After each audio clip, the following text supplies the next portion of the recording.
हैं स्वयं परमात्मा सतलोक से अपने मुक्ति धाम से चलकर आते हैं।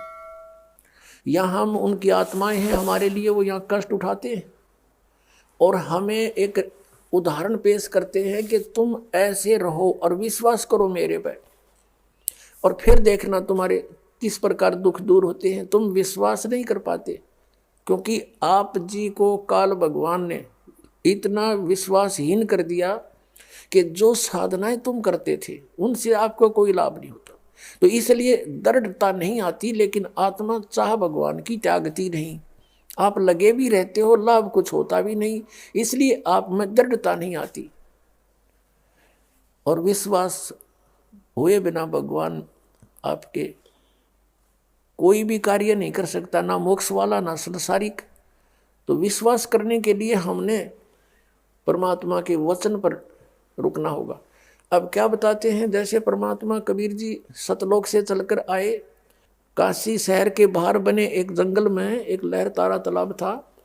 उस लहर तारा तालाब में पानी जो है गंगा का जल, जैसे गंगा जब वर्षा के दिनों में रेनी सीजन में फुल स्विंग पर चलती है और उसका जल बाहर और फ्लो होकर किनारों से और एक सरोवर का रूप धारण कर लिया करता है, फिर सारा वर्ष उसमें पानी निर्मल रहता है। वो सरोवर लहर तारा नामक तालाब कहलाता था, अब भी है, वो विद्यमान है, दास देख कर आए वहां पर काशी में। तो उसमें कमल खिले हुए थे, उस कमल के फूल पर आकर परमात्मा सतलोक से आकर के एक शिशु रूप धारण करके विराजमान हुए। और उनके प्रत्यक्ष दृष्टा थे एक अष्टानंद नाम के संत ऋषि महर्षि, जो स्वामी रामानंद जी के शिष्य थे। उन्होंने फिर अपने गुरुजी से पूछा था कि हे स्वामी जी, आकाश से एक प्रकाश का गोला आया, मेरी आंखें उसको सहन नहीं कर सकी, आंखें बंद होगी।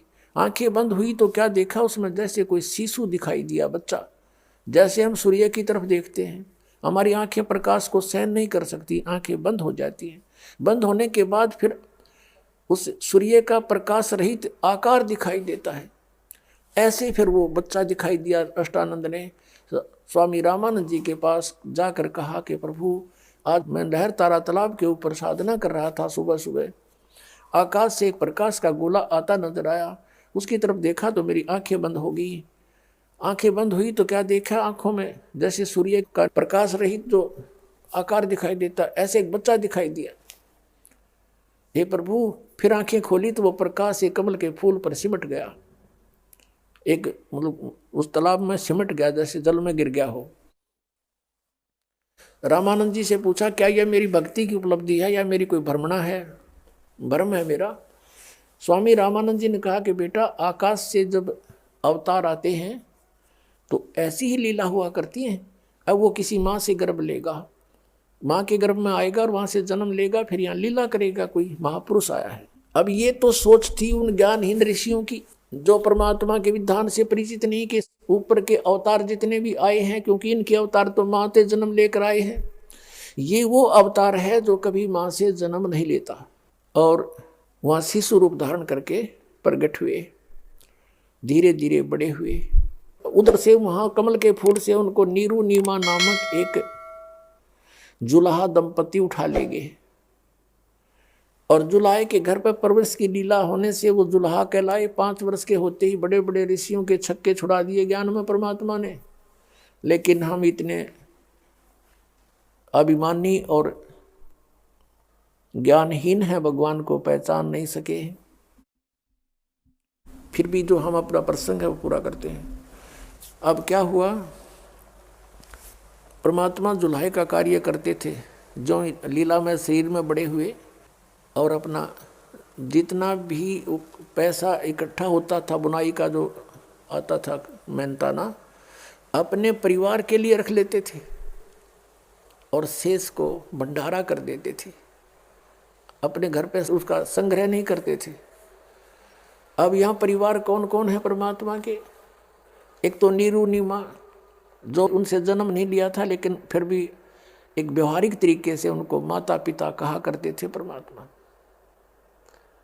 अपने आत्माओं, जिस समय आपके हृदय में परमात्मा के ये गुण समाएंगे और आपको फिर याद आया करेगी कि हे परमात्मा, हम दुष्टों के लिए आप इतने दुखी हुए, इस काल की कैद से छुटवाने के लिए, हमारी आंखें खोलने के लिए, काल की भांग का नशा उतारने के लिए परमात्मा ऐसी लीला करनी पड़ी हमारे लिए कि किसी प्रकार ये मुझे पहचान ले। अब इनका परिवार क्या था? नीरू निम्मा ये दो इनके मुंह बोले माता पिता थे, इनसे जन्म नहीं था। और एक पुत्र एक पुत्री थी। वो कैसे थी? एक सिकंदर लोधी नाम का दिल्ली का बादशाह था, सम्राट था, और उसको एक असाध्य रोग हो गया। सब जंतर मंतर सभी ट्रीटमेंट करवा लिए, क्योंकि राजा के पास सब सुविधाएं होती हैं। और वैद्य पे वैद्य अड़ा दिए मंत्रियों ने, कोई राहत नहीं। मंत्री कहते हैं जी आपके रोग की हमारे पास अचूक औषधि है, पर आपका असर नहीं कर रही।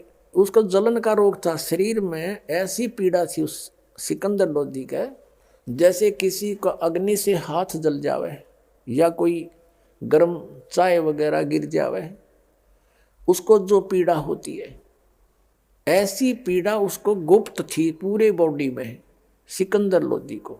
देखो जरा सा किसी का हाथ जल जावा तो देखना कितनी पीड़ा होती है, और उसके पूरे शरीर में ऐसी दाह हो रही थी। वैद्य कहते हैं महाराज अक्षमा करना, हम ऐसी औषधि रखते हैं लेकिन आपका असर नहीं हो रहा। पुण्यात्माओं परमात्मा बताते हैं तू जाने मेरी ऐसे निभाएगी, हरदम लेखा बरना रे, पल पल का हिसाब हो रहा भगवान के दरबार में। अब ये क्या अत्याचार करता था, जबरदस्ती हिंदुओं को मुसलमान बनाता था, कोई नहीं बनना चाहता था कत्ले आम करवा देता था। अब परमात्मा के मार्ग में जबरदस्ती नहीं चलती, ज्ञान दो। यदि मुसलमानों का ज्ञान हिंदुओं को पसंद है तो ग्रहण कर लें, और यदि हिंदुओं का मुसलमानों को पसंद है तो वो ज्ञान से ही एक दूसरे के धर्म में आ सकते हैं, बाई फोर्स नहीं। अब दूसरा कारण ये था मुसलमानों का, उनकी सोच थी, उनका उद्देश्य बुरा नहीं था। हमारे दोनों धर्मों के ज्ञानी गुरुओं ने हमें लड़ा मारा बेमतलब, बिना किसी उद्देश्य को गुमराह करके।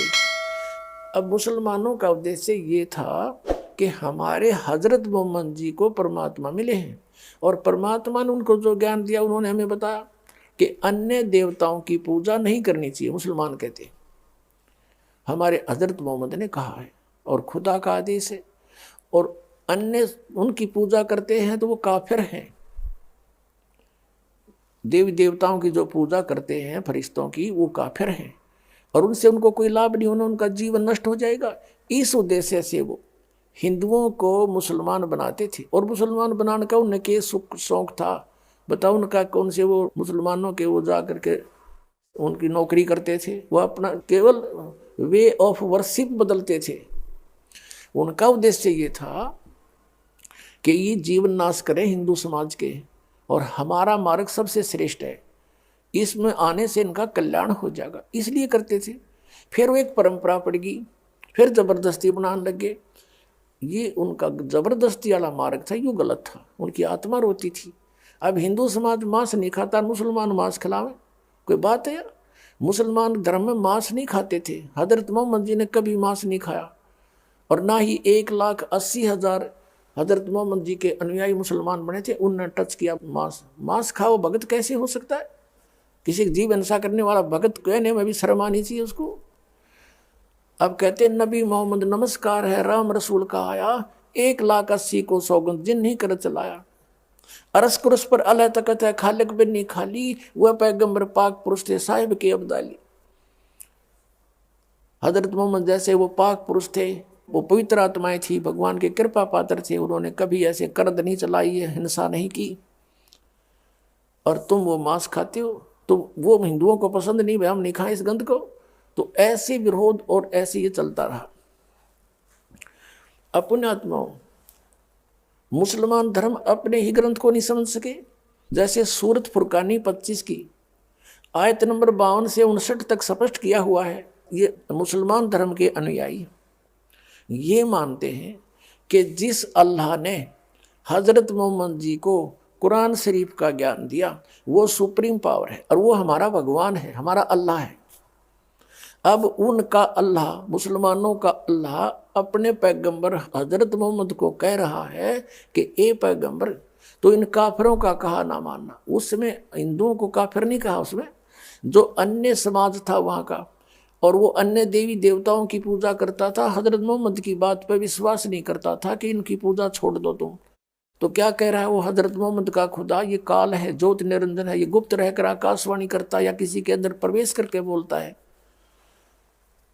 तो वो कह रहा है कि तू इन काफिरों का कहा ना मानना, ये तो इस बात पर विश्वास नहीं करते, तू इनकी बात मत मानना, और मैं जो तुझे कह रहा हूं इस पर विश्वास करना।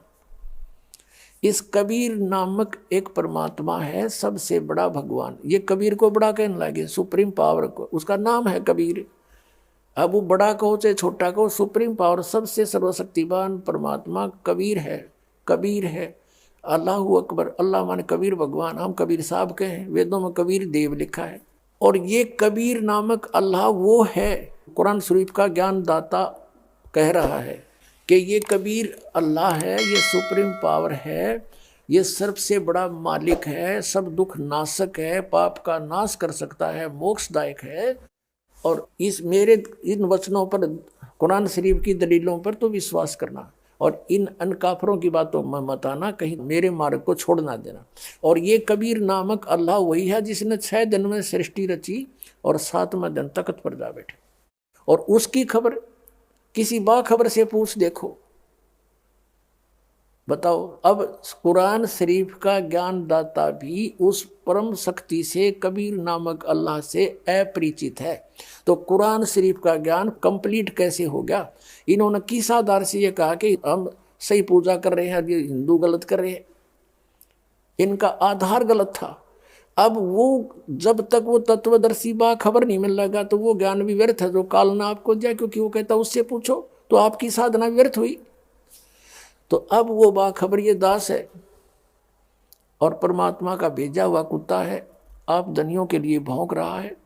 अब भी कोई नहीं जागेगा तो उसका नाश हो जाएगा भक्ति का, उसका जीवन नष्ट हो जाएगा। जैसे कुत्ता भौंकता है, उसको आभास हो जाता है कि कोई चोर उचक्का आसपास घूम रहा है, और समझदार व्यक्ति को चाहिए कि तुरंत जागे और देखे भी कुत्ता क्यों भौंका, अपने धन को संभाले, आसपास झांके, तो जिससे वह बला टल जाती है, वो चोर निकल जाता है कि यहाँ तो जाग गए हैं भाई। तो ये दास आपको जगा रहा है, परमात्मा ने भेजा है, और अब आप धनी हो, इस धन को संभालो। जो मनुष्य जीवन का धन आपको श्वास की पूंजी मिली है, इसको लेखे लाओ, ये बर्बाद हो रहा है, नष्ट हो रहा है, गलत साधनाओं से व्यर्थ हो रहा है।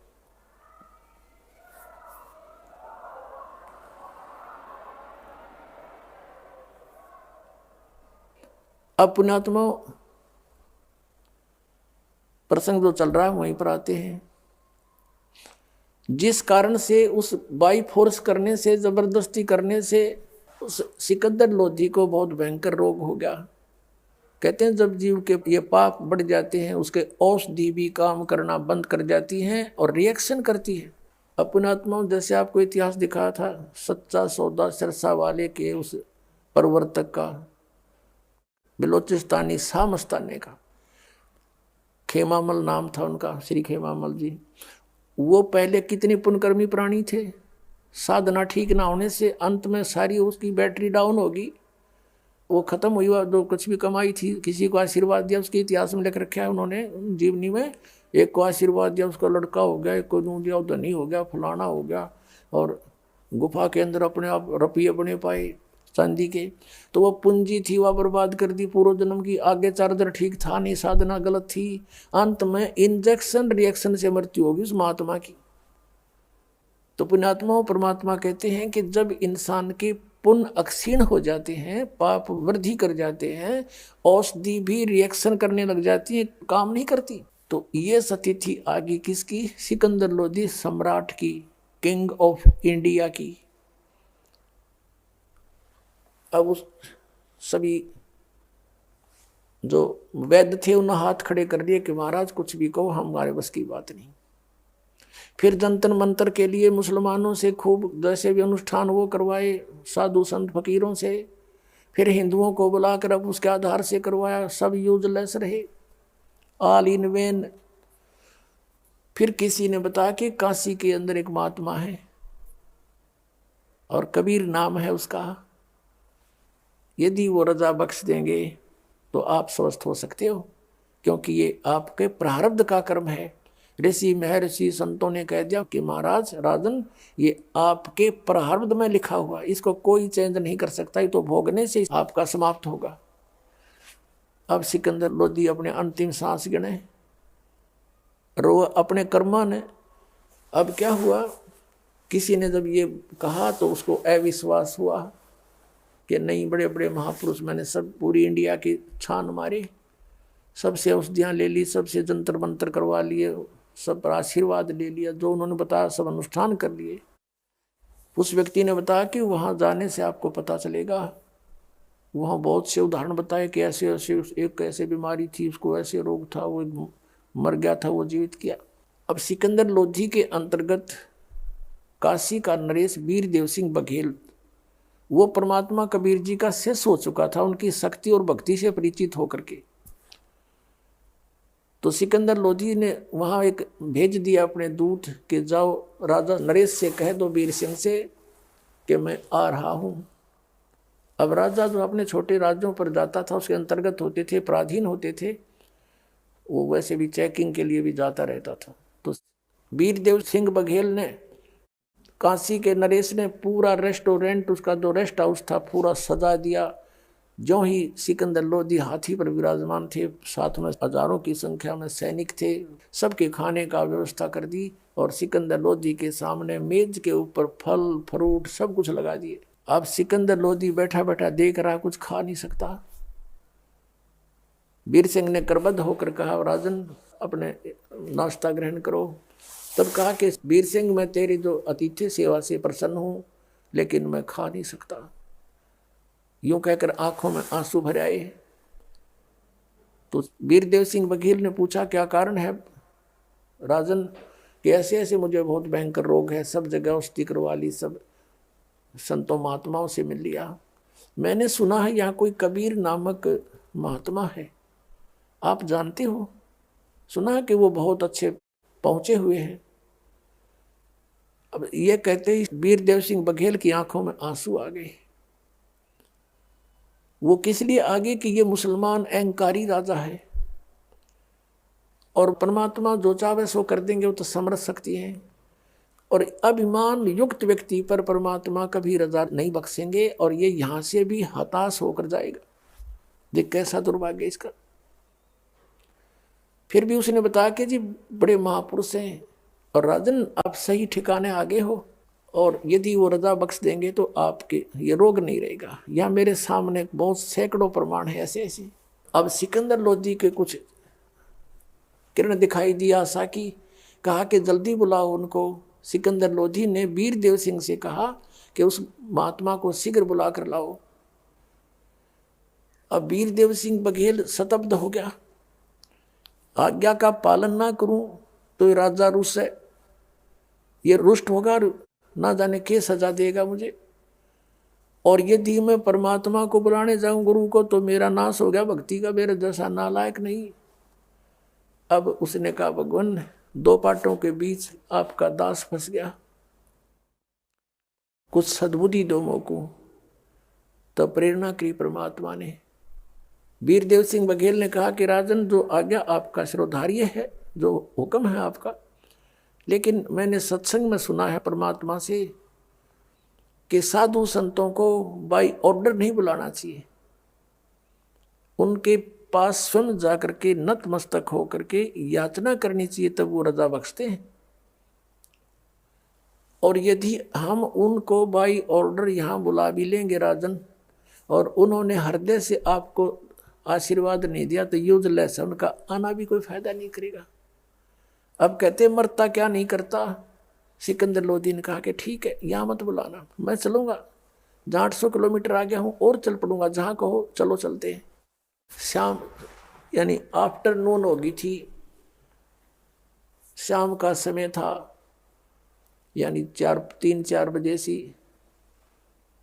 सिकंदर लोधी, वीरदेव सिंह बघेल, सिकंदर लोधी का एक धार्मिक गुरु था जिसका नाम था शेख तकी, और शेख तकी वहाँ के सब मुसलमानों का कंट्रोलर था, धार्मिक गुरु।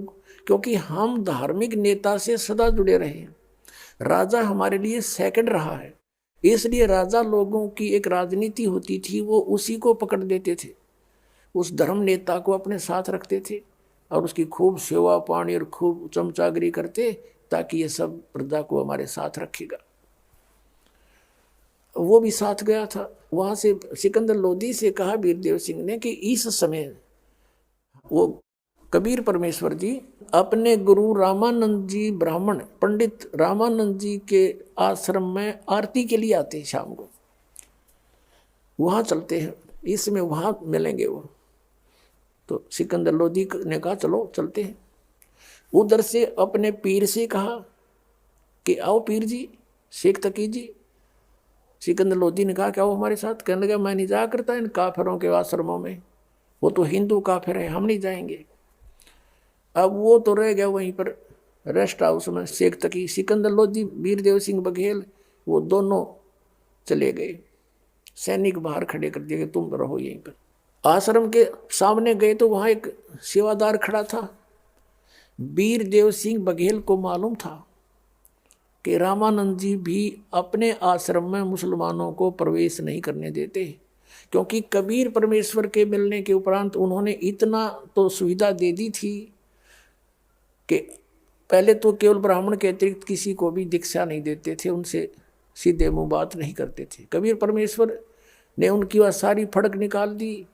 फिर वो हिंदुओं की कोई जाति से भेद नहीं करते थे, लेकिन मुसलमानों से भेद फिर भी करते थे।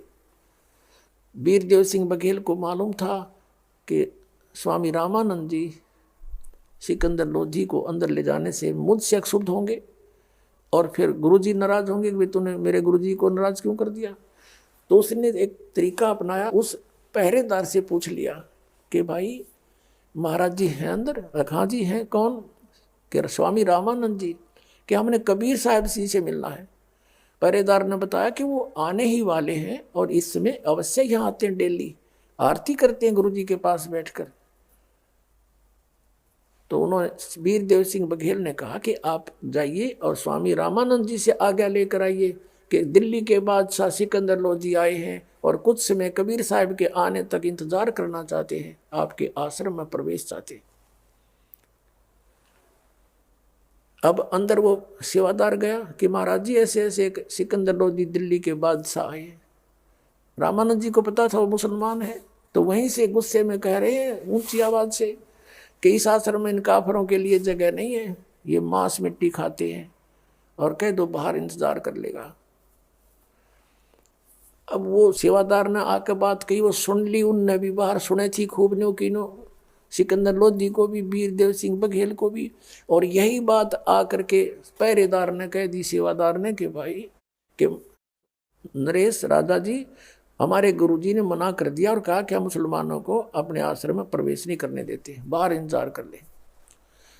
अब वो दिल्ली का सम्राट, वो क्रिमिनल कीड़ा फिर उठ गया उसके। अब उसने सोची एक 2 कौड़ी का संत एक छोटी सी झोपड़ी में रहने वाला और दिल्ली के सम्राट की इंसल्ट करता है, ये तो आम मुसलमानों के साथ क्या व्यवहार करता होगा, इसको अभी मजा चखाता हूँ। निकाल ली खड़ग तलवार बार और चला गया अंदर। फिर उसने कौन रोके, वो तो एक मर्यादा है, प्रार्थना भी नहीं तो नहीं, संत के आज्ञा का उल्लंघन करना ही पाप है। वो अहंकारवश भूल गया सब कुछ। अंदर रामानंद जी बैठे थे अपने आसन पर और गुस्से में जाकर उसकी तलवार से गर्दन काट दी। 2 हिस्से होकर अलग अलग गिर गया रामानंद। अब सिकंदर लोधी वापस चल पड़ा। पुण्यात्मा, ये मन काल है, ये इस प्राणी से एक बार तो कुबद करवा दे है और फिर आत्मा रोती है कि मैंने क्या कर दिया। अब सिकंदर लोधी वीरदेव सिंह बघेल अपने छोटे नरेश से कह रहा है कि देख मेरे खोटे कर्म, चाहता हूं कोई अच्छा कर्म हो रहा है बुरा। आया था अपना पाप अपने दुख निवारण के लिए और ये और इकट्ठा कर लिया, देख मैंने, ये मेरे कर्म बिगड़ गए। अब आत्मा को सब पता होता है कि मेरे साथ क्यों हो रहा है ऐसा। अब चल भाई वीर सिंह, मैंने ते दुख भोगना ही पड़ेगा, क्योंकि अब कबीर साहब के गुरु जी की हत्या कर दी। अब वो मुझे आशीर्वाद दे ही नहीं सकते, बद्दुआ और देंगे, चल तू भाई खिसक यहाँ से चलते। अब कहते परमात्मा सोचल सीधर मैं करूं अपने जन के काज। अब जो ही वो दोनों राजा और नरेश वो बाहर निकले, सम्राट सिकंदर लोधी और वीरदेव सिंह सामने से परमात्मा आ रहे हैं कबीर जी। वीरदेव सिंह ने देखा कि ये आगे महाराज, वीरदेव सिंह के उनके शिष्य थे, दंडवत प्रणाम की, मुकुट समेत ज्यों का त्यों जमीन पर लेट कर। अब सिकंदर लोधी ने सोचा वो कोई चारा नहीं पहुंचा हुआ, संत बताओ कहीं बदुआ ना दे देते, नहीं भस्म कर दे। और तुरंत उसने भी दंडवत प्रणाम किया और उधर से वो अपराधी हो रहा था। अब जो ही दोनों ने दंडवत प्रणाम किया, परमात्मा ने उनके सिर पे हाथ रखा, आशीर्वाद देते हुए कहा कि हे नरेशो, इस गरीब के सामने आज कैसे पहुंचना हुआ, उठो, आप तो सम्राट हो, मैं गरीब व्यक्ति हूँ। ऐसा कहते हुए दोनों के सिर पे हाथ भी रख दिया। अब सिकंदर लोधी का जो रोग था वो नाश हो गया, खत्म, जैसे कभी था ही नहीं, छू मंत्र हो गया तुरंत। खड़ा नहीं हुआ सिकंदर लोधी, वीरदेव सिंह खड़ा हो गया और चरण पकड़कर रो रहा है बैठकर, और कह रहा परवरदिगार मुझे क्षमा कर दो, अपराधी व्यक्ति हूं मैं। क्योंकि भगवान परमात्मा के सामने, संत के सामने ये मन भाग जाता है, ये बड़ा नालायक है। आत्मा फिर आत्मा ही है, आत्मा रो रही है बैठकर, मुझे क्षमा कर दो महाराज, मुझे क्षमा कर दो, अपराधी हूं। परमात्मा ने कहा बेटा माफ कर दिया, कि नहीं हो सकता मैं माफ, क्षमा नहीं हो सकती मेरी, इतना अपराध है, मैंने ऐसी गलती की। रो रहा है और बता रहा है। परमात्मा ने कहा बोल बेटा, क्या दुख है तेरा, क्या गलती बन गई, सब माफ कर दूंगा, सब क्षमा है मेरी ओर से, कि मैंने ऐसे ऐसे जुल्म कर दिया। सब कहानी बता दी रोते रोते कि मैं दुखी था, सब जगह जंतर मंतर मैंने करा लिए, सब औषधि ले ली, कोई राहत नहीं मिली। आपकी कृपा से, आपके आशीर्वाद से ये दास स्वस्थ हो गया। हे भगवान, अब मैंने एक अपराध कर दिया, अब मुझे डर लग रहा कि आप मुझे बद्दुआ दोगे, मुझे श्राप दोगे, मैं फिर गल जाऊंगा, मुझे क्षमा कर दो। और मैंने ऐसे आपके आश्रम में आपके इंतजार के लिए प्रवेश चाहा था, लेकिन स्वामी जी ने मुझे अभद्र तरीके से डील किया, जिस कारण से मैंने उनकी हत्या कर दी, मुझे माफ कर दो।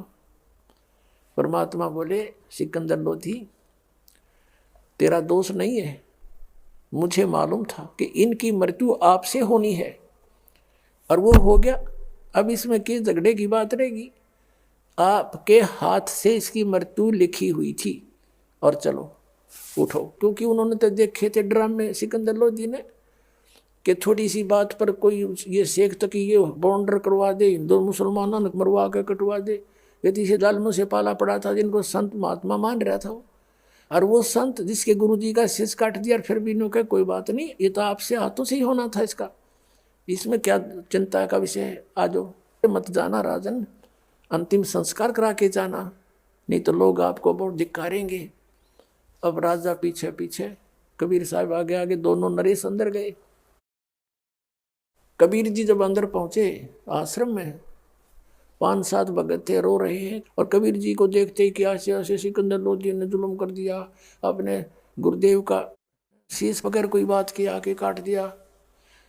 अब इतने में सिकंदर लोधी पीछे पीछे आ गया, उसको देखकर वो चेले चपटे तो डर गए, अग्यू फिर आ गया भाई। तब परमात्मा ने कहा कि भाई बात सुनो, बात ने बढ़ाया नहीं करते, कौन किसने मारा है, ये इनका संस्कार था, इन्हीं के हाथों से इनकी मृत्यु थी, आप दिखा लो किसी ज्योतिषी से। स्वामी जी की आयु इबिस्ता आज्ञा नहीं थी, ये एंड था इनका, और हो गया आ गया, बात क्यों बढ़ाओ, कोई बात नहीं, और शांत रहो। अब वो बात अभी बाहर फैली नहीं थी, नहीं तो आग लग जाती वहां पर, कि मुसलमान ने हिंदू महात्मा काट दिया, दुनिया को विघ्न हो जाता, मुसलमान हिंदू का ऐसा पूरा नाश हो जाता। परमात्मा ने ऐसा छाला सा बैठा दिया वहां पर। अब मालिक ने सोचा ये लड़के मरेंगे, हिंदू और मुसलमान, एक महात्मा के कारण लाखों मरेंगे आपस में कटकाई में। तब उस परमेश्वर ने दया आई, दंडोत प्रणाम की परमात्मा ने एक लीला करते हुए अपने गुरुदेव के, और कहा उठो महात्मा जी, आरती का समय हो गया है गुरुदेव, और देखो दिल्ली के बादशाह आए हैं आपके दर्शनार्थ, इनको आशीर्वाद दो, बहुत दूर से चल कर आए। अब यूं कहा ही था, वो धड़ अलग पड़ा था, शीश अलग पड़ा था, दोनों पर कपड़े डाल रखे थे और उधर से ब्लड बह रहा था, उस जमीन में फैला हुआ था। अब वो शीश वहां से उठा और रामानंद की धड़ पर लगा और रामानंद जी यूं बैठ गए। अब सामने फिर देखा सिकंदर लोधी के, उसके माथे पे फिर चोटी पड़ गई, क्योंकि स्वभाव जीव का। फिर इतने में कबीर साहब बोल पड़े कि महाराज प्रणाम हो। उन्होंने देखा कि कुछ ये तो बात कुछ और है। तब अपना सब का जो निकला हुआ देखा, वो मटेरियल शरीर का ब्लड, तब उसमें क्या था कि रामानंद जी के शरीर से एक धारा रक्त की निकली हुई थी, जमीन पर फैली थी, एक धारा दूध की। तब रामानंद जी नीचे देखा तो वो भूल गया विषय को और कहा कि हे परमात्मा, कबीर जी को परमात्मा कहते थे। भले ही परमेश्वर कबीर जी ने उनको आदेश दे दिया था कि आप मुझे एज ए तो है ना पीपल ट्रीट करना, डिसिपल ट्रीट करना, मुझे शस की तरह व्यवहार करना, नहीं तो बात बिगड़ जाएगी। कलयुग में आने वाले समय में लोग कहेंगे कबीर जी का कौन सा गुरु था, ये नकली गुरु, और फिर बर्बाद कर देंगे भक्तों को। तो इसी आधार से वो गुरु तो अवश्य बने हुए थे, लेकिन कबीर जी को परमात्मा शब्द से संबोधित किया करते थे। कहा कि परमात्मा, ये मेरे शरीर से आधा दूध आधा रक्त कैसे निकला, या तो ब्लड निकले या दूध निकले, जब मैं पवित्र हो गया हूं तब परमात्मा कबीर जी ने कहा कि स्वामी जी, पहले आप एक ब्राह्मण वर्ग से प्यार करते थे, अन्य जातियों से नफरत किया करते थे। वो तो आपने दया बख्श दी अपने बच्चों पर। जब से इस दास जुल्हाए को शरण में लिया है तो सभी जातियों को आप एक दृष्टि से देख रहे हो। अभी भी आप में कमजोरी है, आप मुसलमानों को दूसरा मानते हो, इनको नीच समझते हो, आपके मन में नफरत की आग अब भी जल रही है, जिस कारण से आप अभी 50-50 हुए हो। अब 50% अब भी आप मलिन हो, जिस कारण से अभी रक्त शेष रह रहा आपके अंदर। हम एक पिता की संतान हो, सतलोक से आए हो तुम सब मेरे बच्चे। 1.5-2 घंटा तक परमात्मा ने प्रवचन किया वहां पर। रामानंद खड़े हुए, 150 वर्ष के हो गए थे लगभग रामानंद जी, उसमें मतलब अच्छी आयु होगी थी। और खड़े हुए, खड़े होकर के और सिकंदर लोधी को सीने से लगा लिया कि बेटा माफ करना, आज मेरी बुद्धि साफ होगी। मैं दुष्ट आत्मा था, मैं सचमुच मुसलमानों से नफरत करता था। आज इस परमात्मा ने, ये अल्लाह आए हैं, ये खुदा है खुद, इसने आज मेरी वह कमजोरी भी निकाल दी, यह दुष्टता भी आज एंड कर दिया। ये सारी लीला लगता है इन्हीं की थी। अब कहते हैं संत ना होते जगत में तो जड़ मरता संसार। अगर वो परमात्मा वहाँ उस रामानंद की आयु ना बढ़ाते, वो तो मरना ही था, काल ने नाश कराना ही था। तो वहाँ हिंदू और मुसलमानों की आग लग जानी थी, कई हजार व्यक्ति मर जाते। उस आग को बुझाया, रामानंद जी की आयु बढ़ाई कि भक्ति कर महात्मा डट के तू। अब इस दृश्य को देखकर सिकंदर लोधी गदगद हो गया। अपना रोग नाश और अपने हाथ से काटे हुए को जीवित कर दिया। तो उसने कहा आप अल्लाह हो, आप खुदा हो, आप पूर्ण परमात्मा हो, अल्लाहु अकबर आप ही हो। बड़ा गदगद हो गया और उसको मत्था टेक के दंडवत प्रणाम किया। तब परमात्मा से सिकंदर लोधी ने कहा कि आप मेरे साथ एक बार दिल्ली चलो। अब परमेश्वर ने कहा भाई दिल्ली में यूं नहीं चलूं तेरे साथ, पहले तू मेरा शिष्य बन। हम बगैर उपदेशी के घर नहीं जाते। तो सिकंदर लोधी ने कहा कि जी बोलो जो कहोगे, मैं आपका शिष्य हूँ, आपने तो मुझे जीवन दान दिया है। परमात्मा ने कहा कि उपदेश ले, मैं मंत्र जाप दूंगा वो करना, और पूजा नहीं करेगा, मांस नहीं खाएगा। कि ठीक है महाराज, जैसे आपका हुक्म होगा। कोई भी शराब मांस बीड़ी तंबाकू नहीं प्रयोग करेगा, कच्छा और उपासना नहीं करेगा, मैं जो मंत्र दूंगा वही करना होगा, जी ऐसा ही करूंगा। और आपके शासन में जीव हत्या बंद करवा दे। जैसे गायें कटती हैं, बकरे मुर्गे काटे जाते हैं, इनको बंद करवा दे। अब सिकंदर लोधी ने कहा प्रभु ये तो मेरे बस की बात नहीं, बाकी कोशिश करके देख लूँगा, बाकी जैसे आपका आज्ञा है कि मैं नहीं खाऊंगा। परमात्मा बोला चल भाई ठीक है, मेरी मर्यादा में रहना, मैं तेरे साथ दिल्ली चलूँगा। सिकंदर लोधी ने ये सोचा था, इतना निर्मल वचन बोलते हैं ये, वहाँ हिंदू और मुसलमानों के रोज़ झगड़े रहते हैं, और महात्मा को ले जाऊँगा, इनका सत्संग करवाऊँगा और इनके वचनों से सब एक हो जाएंगे, आपसी दंगे मिटेंगे। ये सोचकर उन्होंने उनको दिल्ली आने का निमंत्रण किया और मेरे साथ चलो भगवान।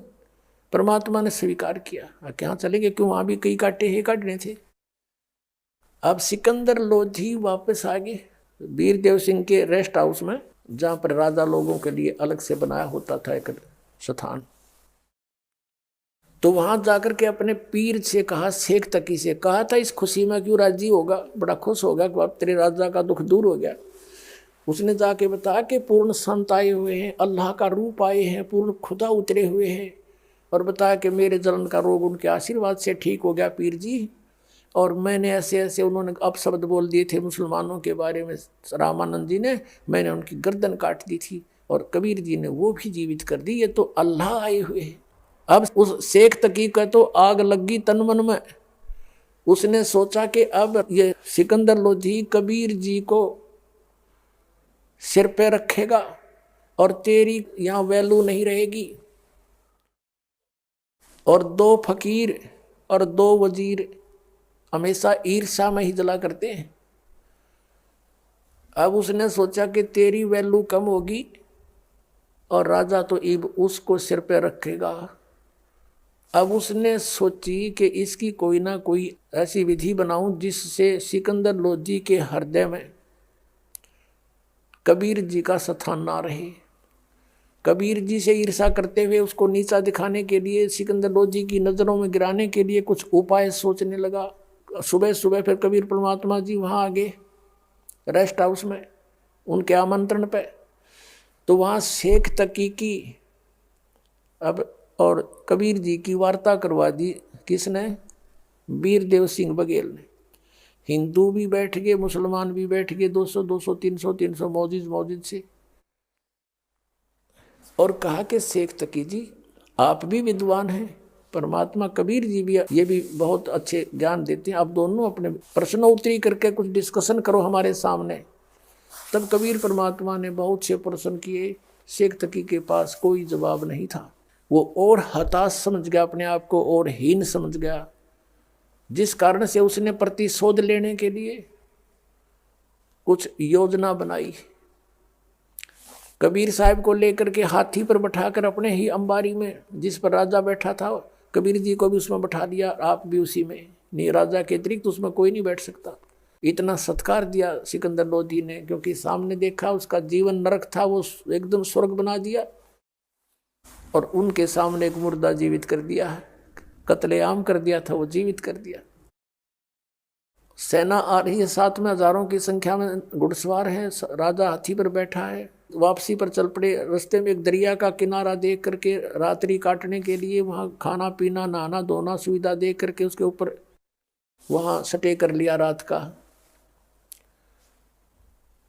उधर से शेख तकी का टेंट अलग लगवाता था सिकंदर लोधी के, मेरा धार्मिक गुरु है, यू नारी उसकी सेवा करवाता था। अपना टेंट अलग लगता था राजा का। उसी टेंट में कबीर जी को रखा अपने आले में, एक विशेष श्रद्धा से, क्योंकि देखो पुण्यात्मा, ये आत्मा कृतघनी नहीं है, यो मन कृतघनी है। इतना सुख दे दिया उस आदमी को, सिर पर धरे, नहीं तो और के धरे फिर इंसान, उसके अपने साथ रखे। तो सुबह सुबह प्रणाम करने गया सिकंदर लोधी किसको? शेख तकी, अपने धार्मिक गुरु को। शेख तकी ने मुंह फेर लिया, मरोड़ी खा गया।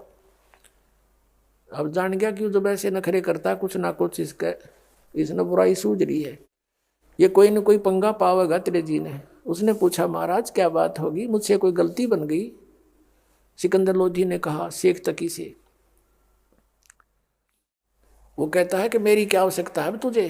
शेख तकी बोला, तुझे तो मिल गया ना गुरु, बना ले उसी को। तू उसको अल्लाह कहता है, तू उसको खुदा कहता है, ठीक है, मैं जाता हूँ मुसलमानों को बताऊंगा कि ये अल्लाह बताता है, हजरत मोहम्मद तो कहते हैं अल्लाह निराकार है, वो कभी मनुष्य शरीर में आता ही नहीं, उसको खुदा कहता है। अब चल देखते हैं वहाँ क्या होता है। अब सिकंदर लोधी समझ गया यू नाश करावेगा, जाते आग लगावेगा, सब मुसलमान मेरे विरोधी हो जाएंगे, मेरा राज जावेगा। वापस आ गया बहुत एकदम मायूस सा होकर के, कहाँ तो खुशी थी, चेहरा खिला हुआ था, फिर एकदम टेंशन में। अब कबीर परमेश्वर ने पूछा, वो तो अंतर्यामी थे, सारी जाने थे के ड्रामा होगा इसके जी ने। परमात्मा कबीर जी ने पूछा, राजन कोई राजकाज की कोई बुरी खबर सुन ली क्या? कुछ आपका चेहरा उतरा हुआ है। अब वो कहने लगे, सिकंदर लोधी ने कहा, भगवान आपके रहते इस दास का क्या बिगड़ सकता है, लेकिन ये मन कुछ ऐसा ही सोच लेता है, ये मेरा धार्मिक पीर है ना, ये मेरे सिर का दर्द है। फिर वो शेख सकी ने क्या कहा कि यदि तू इसको अल्लाह मानता है तो हमारे हजरत मोहम्मद जी ने मरी हुई गऊ को जीवित कर दिया था और एक बकरे को जीवित कर दिया था ऐसे सिद्धि से मार कर। अगर तू मानता है ये अल्लाह है कबीर, तो मेरे सामने जीवित करवा के देखा किसी मुर्दे को, तब मैं तेरी गवाही दूंगा कि सचमुच ये अल्लाह आया हुआ है। क्योंकि मैं तेरे साथ वहाँ नहीं गया था रामानंद के आश्रम में, मुझे क्या पता वो जीवित हुआ है कि नहीं हुआ है। ये कंडीशन रखती थी। तो सिकंदर लोधी बताने लगे कबीर परमेश्वर जी से कि भगवान ये मेरे सिर का दर्द है, ये पीर है, और अब इसने ऐसे ऐसे कंडीशन रख दिया कि मेरे सामने कोई मुर्दा जीवित करे कबीर साहब तो मैं मानूं, और नहीं तो जाकर मुसलमानों को कह दूंगा कि राजा काफिर हो गया, हिंदू को गुरु बना लिया, और भगवान ये जाते करेगा इस काम को, और सभी मेरे विरोधी हो जाएंगे और मेरा राज खत्म होगा। अब पुण्यात्माओं, ये वो समर्थ परमात्मा है, जब आप इसकी शरण में आओगे जो पता लगेगा। ये टेंशन नहीं रहने देता अपने भगत की, बहुत जल्दी दूर करता है। तभी परमेश्वर ने कहा कि आप चिंता मत करो और कहो शेख तकी को कोई मुर्दा खोज लावे। अब सिकंदर लोधी जी को तो पता था कि तो परमात्मा ही कर देंगे काम। गया जल्दी से कि हे शेख तकी, वो कह रहे हैं कबीर जी कि आप कोई मुर्दा लाओ, खोज कर आपके सामने अभी करते हैं। तो शेख तकी कहता, मैं कहाँ से लाऊं मुर्दा, कभी होगा जब देखेंगे, अभी थोड़ा ही है। अब सिकंदर लोधी फिर टेंशन में, अगर न्यू का न्यू यूं वहां पहुंच गया तो जाते आग लगा देगा।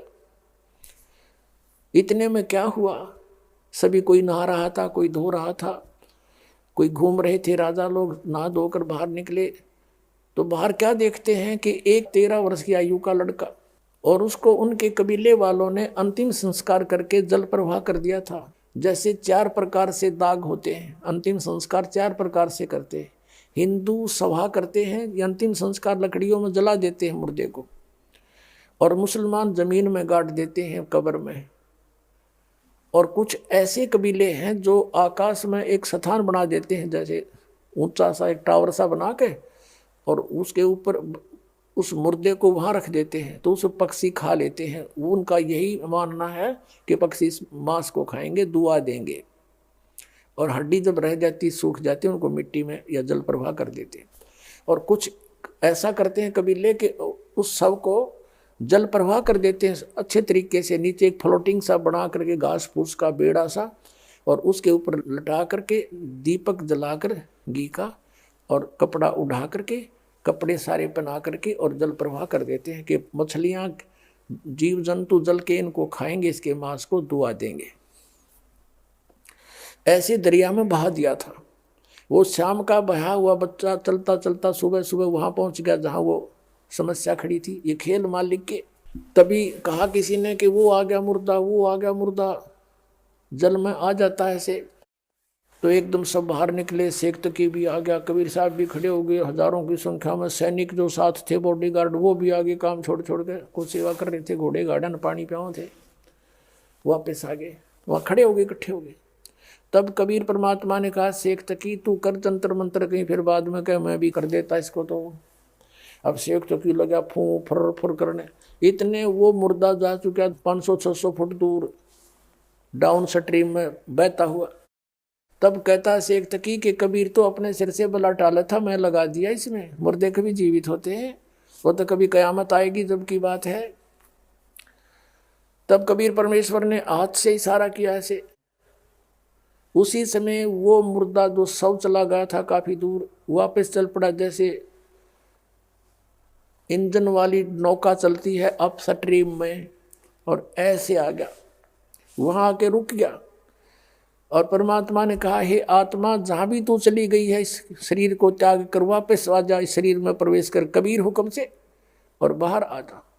इतने में बच्चे का शरीर ऐसे ऐसे फड़फड़ करने लगा और एकदम बच्चा बैठा उठा और बाहर आकर के कबीर परमेश्वर को दंडवत प्रणाम किया। बोलो सतगुरुदेव।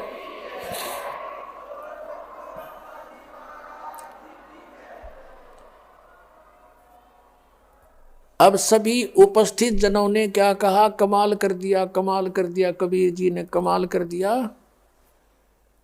उस 12-13 वर्ष के बच्चे का नाम परमेश्वर ने कमाल रख लिया और उसके कोई ठिकाना कोई जाना नहीं था, और उसको अपने बच्चे के रूप में अपने साथ रख लिया। अब वहां से चलकर आगे शेख तकी की तो मां मर गई। उसने सोचा चाव था नीचा दिखाना, इसका तो और आदर बढ़ गया। आते ही उसने वही काम किया, मुसलमानों को बहलाया फुसलाया कि ये तो एक काफिर का गुरु बन गया है, ऐसा कर दिया है, ये झूठ बोलता है, मैंने मुर्दे जिंदे कर देता है, ये झूठ बोला है। अब इसकी परीक्षा लेंगे कबीर की। मुसलमानों बोलो तुम्हारी क्या राय है। सब खड़े हो गए, हाँ जैसे तू कहेगा शेख तकी हम तेरे साथ हैं।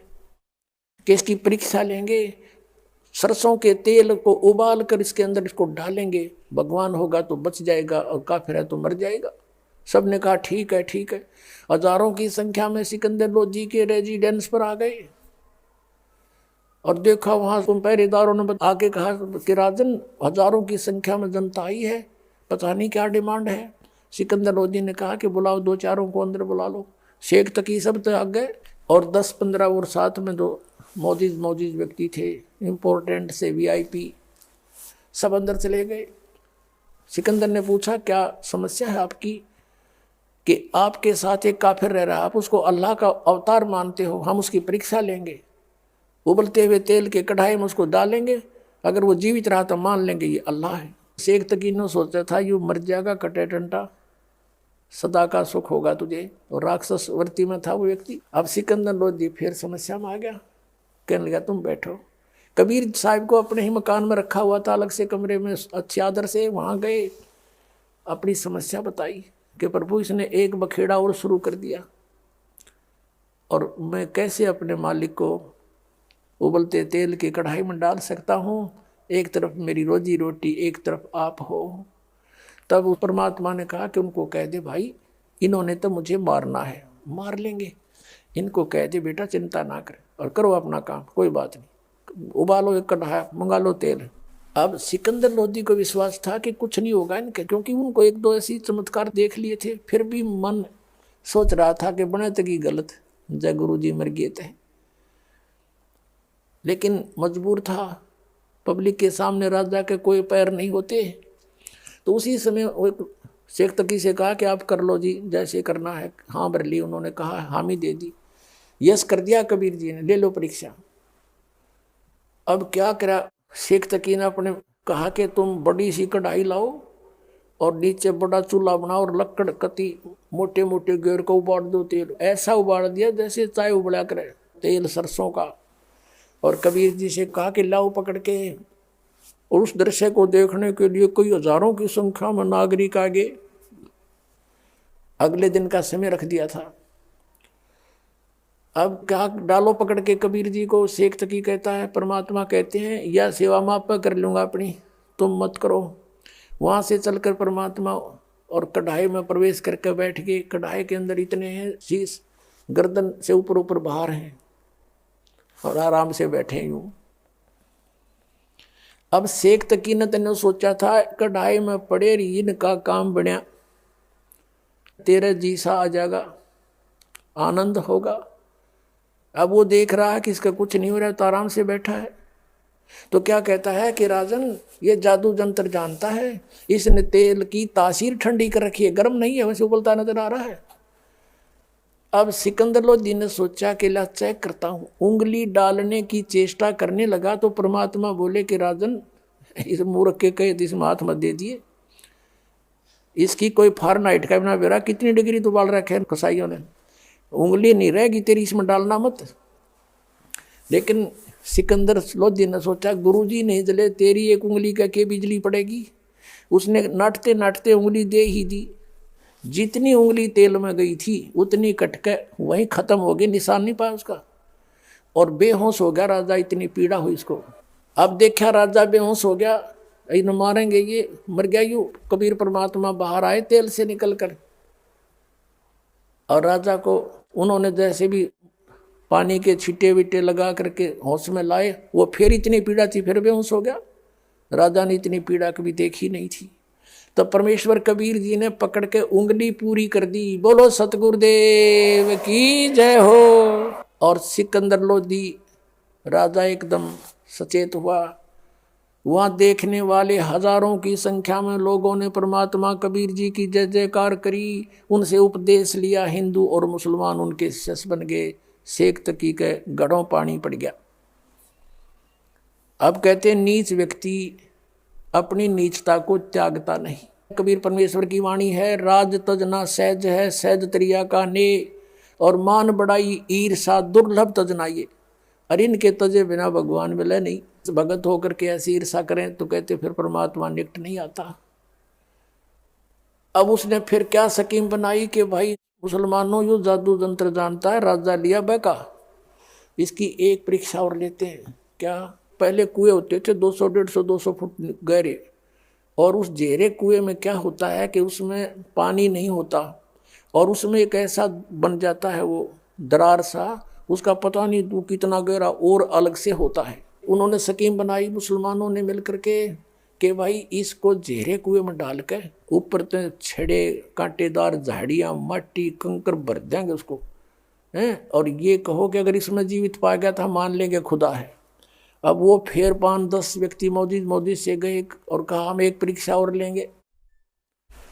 ये परमात्मा के सामने रखी गई अर्ज। परमात्मा ने कहा राजन इनको करने दो जो करेंगे, इन्होंने मुझे मारना है मार लेंगे, कोई बात नहीं। आज्ञा हुई। पकड़ के भगवान को कबीर जी को उठाकर गहरे कुएं में डाल दिया, पटक दिया।